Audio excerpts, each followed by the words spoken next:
Okay, so let's go over all of the anatomy and physiology of the eye you'll need for your practical. So you're gonna have to know your tunics, and the first one is your fibrous tunic, and that consists of the sclera, that's the white part of the eye, and the cornea, and that's the clear part of the eye.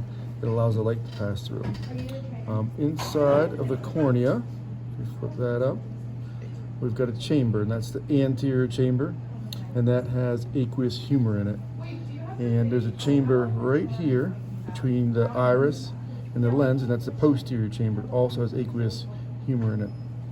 This part right here, that's the iris, and that's part of the vascular tunic.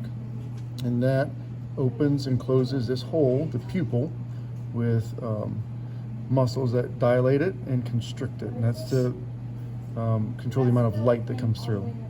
Once light comes through, it hits this, and that's the lens. And the lens is right here. And the lens's job is to focus light onto the retina. And then all of this beige stuff back there, that's the retina. And that's all the photoreceptors of the eye. So in the retina, they dive out of the back of the eye right there, and that's the optic disc, and that's your blind spot. Fovea centrale, it's kind of hard to see, but it's a yellowish area, and that's where the majority of the photoreceptors are that the lens is going to focus on. Now, in order to see near and far, the lens has to change its shape, and that's called accommodation. And that's done by ciliary muscles, these muscles here like that, and those pull on suspensory ligaments that are holding the eye in place, and that'll change the shape of the eye's lens for near sight and far sight. The ciliary bodies, this stuff back here, this also is responsible for making the aqueous humor and the vitreous humor. And this chamber right here, this is the vitreous chamber, and that's where the vitreous humor is. And that nourishes the eye and helps maintain its shape. And then back here under the retina, that shiny stuff, that's tapetum lucidum. And some non-human animals have that, and that helps give them night vision. It reflects the light back again. And surrounding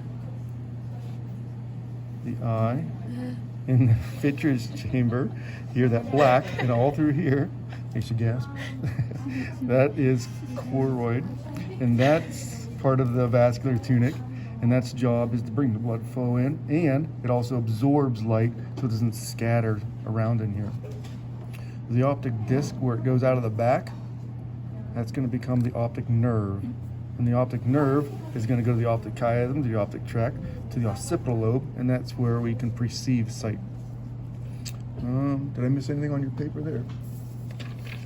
Let's see. Okay. That's everything. And that's it. Okay. Bye, guys. Good night.